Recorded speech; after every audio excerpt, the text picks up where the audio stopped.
In this video, we are going to discuss static keyword in Java. In this demonstration, we shall discuss the keyword static in our Java programming. Now, what is the static keyword? So here we are having one class. The name of the class is static demo, and it is having int static var. So there is one variable, and this variable is of type static.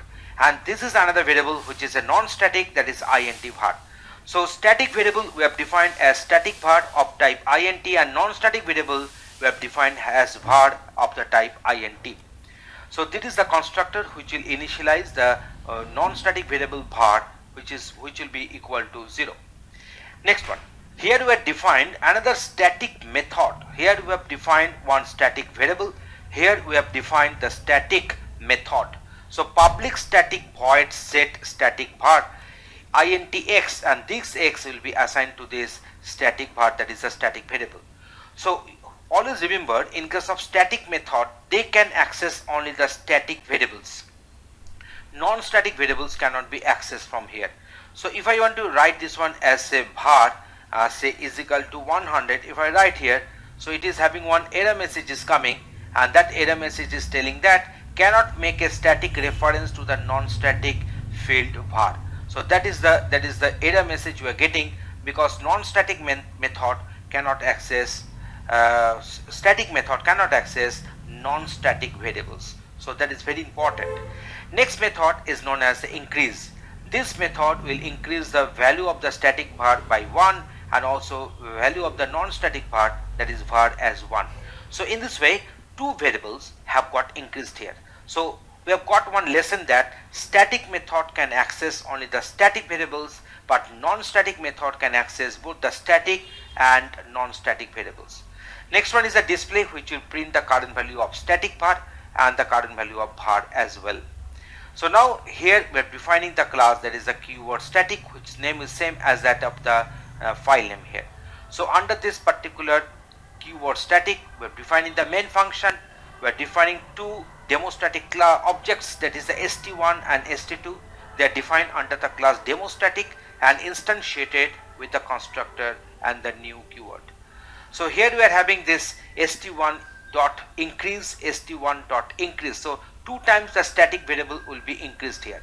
Always remember, so irrespective of the number of objects we are going to define under the class here is static demo, only one instance of the static variable will be defined here. So only one instance of the static variable.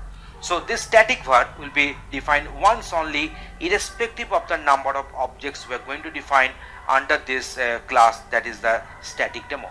As a result of that, st1, when it is increasing the static var by 1, then same increase function will be called from the st2, it will be also increasing the same static var by 1.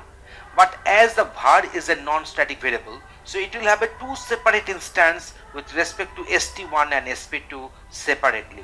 So as a result of that, when we are calling this st1 dot increase, the var which is getting increased two times, because we have called this function increase twice. So this instance will be totally different from this st2 dot var when we are calling this increase for 3 times. So another new instance of var will remain created against this st2 object, and that will get increased for 3 times. So I think now the conception will be cleared if I go for the execution. So the value of the static variable is 2 and value of the non-static variable is 2 here, because here we have called this st1 dot increase 2 times. So the static and the non-static, both the variables have got increased by 1 and 1, and initially their values were 0 here, because we have initialized this one as 0, and automatically the static var will be instantiated with the value 0, will be initialized with the value 0 initially. So st1 dot display is displaying that both the variables are having a value 2 and 2. Now from this st2, this increase function has got called thrice. So the static variable will get increased starting from 2, so 2 to 3, 3 to 4 and 4 to 5. But this var will be having a separate instance for the new object st2. So it will be increased from 0 to 1, 1 to 2 and 2 to 3. As a result of that, when we are going for st2.display, we are finding that the static variable is having the value 5 and the non-static variable var is having the value 3 here. Here we are having the set static var. So here we are putting this 50 and 50 will be assigned to this static var variable. So if I print this particular variable, we can have this one as 50. You can find that we are having this one as 50. So this particular method, static method, has been accessed from the class name directly. From the class name directly it can be accessed, and this static variable can be accessed from the class name. Now if I use this one as st1, if I use this one as st1 and also here as st1, you can find that they are executable and we are getting this same output here. Static variable without object is 50. So now if I call it from the st2 also, they are accessible because they are static. So irrespective of the number of objects we are defining under the class, the static demo, these two static members, variables and methods, will have a single instance in the computer's memory, and they can be accessed either using object name dot or using class name dot directly. So in this way we have shown you that what is the static, how to use the static keyword in our Java code.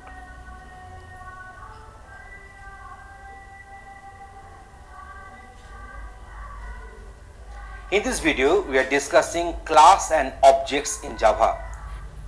In this demonstration we shall discuss class and object in Java. So here the name of the class is student, and this particular class is having 3 member variables of the student class, and they are string name, int id and string major. So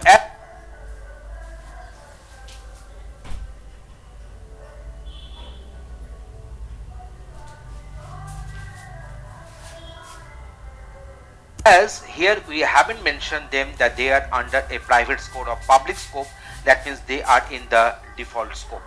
So here we are having one method. The name of the method is setName. From the name of the method it is quite obvious that it will take one string as input and which will set the name instance variable here. And similarly for setMajor, it takes a string as input argument and it initializes the major instance variable. And the display method is actually printing the name, id and the major, and in this way all the 3 instance variable contents will get printed using this display method. So here the name of the program is class object.java. You can find that this particular class is having class object.java.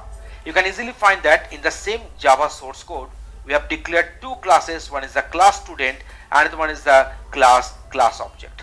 So what will happen if we define multiple classes in the same Java program, in the same Java source code, then one of the classes will be of the type will be under the scope public, and main function will be defined in one of the classes only.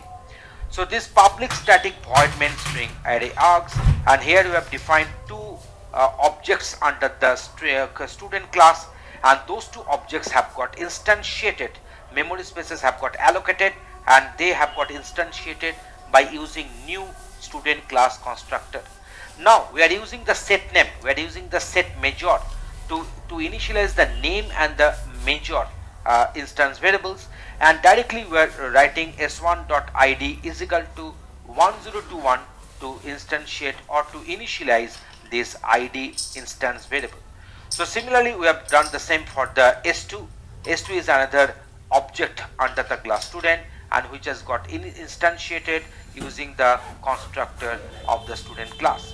And now we are going for the s1.display and s2.display methods. So let us go for the output. So the student name Joy has been printed, the student ID 1021, a major subject here computer science, and in this case the name and the ID and the subject has got printed, and they have got printed after calling the method s1.display method and s2.display method. So in this way we have discussed that how the Java, in case of Java, how we can define one class and then how to define objects under the class and access class members.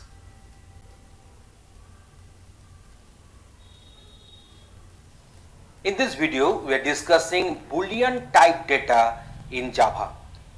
In the demonstration, we are going to discuss Boolean type of variable, that is the mybool. So Boolean mybool. So mybool is a variable of the type Boolean. Mybool has got initialized with the value that is true. Here you can find that in case of true, all the letters are written in the lowercase. And then we are trying to print the value of mybool there. And mybool is equal to false. We are setting the value of mybool with false. That is, we know that Boolean data type can have two values, either true or false, and then it is printing there's mybool there. So let me go for the execution. You can find for the first time mybool has got printed as true. For the second time mybool has got printed as false. So now let me go for some other experiments. Here I am writing here 100. So now if I go on printing, I am finding that it is producing error because proceed. You can find that it is producing error because this mybool cannot hold any other data type's value. It can hold only true and false as it is showing the respective error message. So the error message is showing that exception in thread main java.lang.error, unresolved compilation problem, type mismatch, cannot convert to int or boolean, from int to boolean because 100 was int, it cannot be converted to boolean, and that's why it is producing one error at the line number 13 here for this respective Java code. So that's why you can find that this particular boolean variable can hold only the value true and false, cannot hold the value of any other data type's data.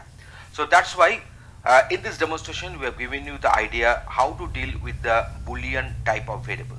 Thanks for watching this video.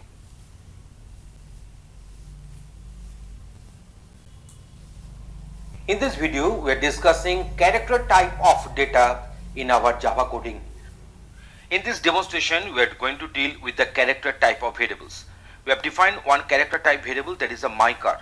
And this mychar has got initialized with this capital A enclosed within single quotes. That means the direct assigned character capital A which will be enclosed within single quote. And in our Java programming, whenever you are trying to deal with the characters are to be enclosed within single quotes here. So system.out.println, the value of mychar I have printed here, and so the effective outcome is capital A. Next one, this mychar has got initialized with this 70. What is the 70? 70 is the ASCII value of character F. 70 is the ASCII value of character F, because we know that capital A is having the ASCII code 65, so F will have the ASCII code that is our 70. So after assigning this 70 to this mychar, if I go on printing this mychar, remember mychar was defined as of the type char. So that's why whenever we are going to print this mychar, it is printing capital F, not 70, because it is a character type of variable. Here in this case, the mychar has been initialized with /u0041. There is a Unicode hexadecimal value for integer, and this value will be ranging from 0000H to FFFFH. Here H stands for hexadecimal. So as a result of that, when we are assigning /u, that means a Unicode hexadecimal format 0041.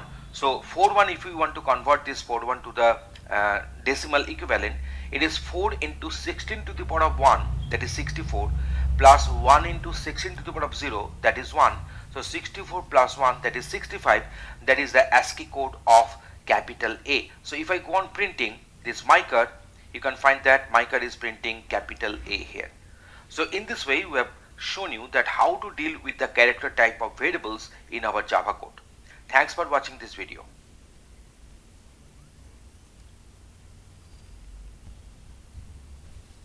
This keyword in Java. In this program, we shall discuss about the keyword this. So here we have defined one class. The name of the class is my class, having private int a comma b, two instance variable. So public my class. So that is a constructor which is parameterized constructor having int a and b as input parameters.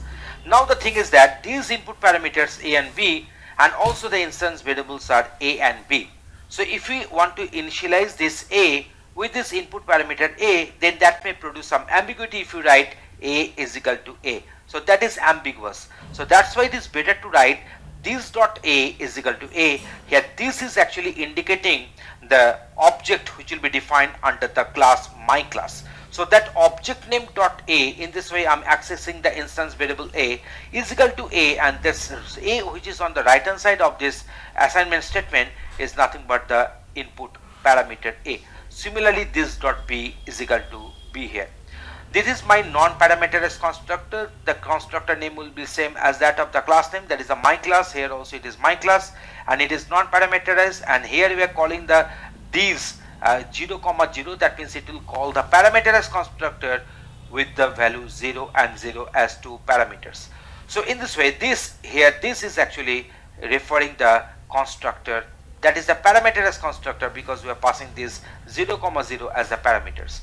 We are having the set data, and it is having this a and b as input parameters, and this dot a is equal to a and this dot b is equal to b. That means the object defined under the class my class, that object name dot a is equal to input parameter a, and object name dot b will be equal to input parameter b here. Display is actually displaying the value of a and b respectively. Now here we are having this keyword, this the class we are defining containing the main function. The my class is having the object, that is the my object is equal to new my class. So the new is the operator, and this my class is actually the constructor with the help of which this my object has got defined. And now we are going for my object dot display. So display will print this a and b. We know that whenever you are calling this constructor is non-parameterized. That means this particular constructor has been called. So it will pass this, it will call this parameters constructor with the value 0 and 0.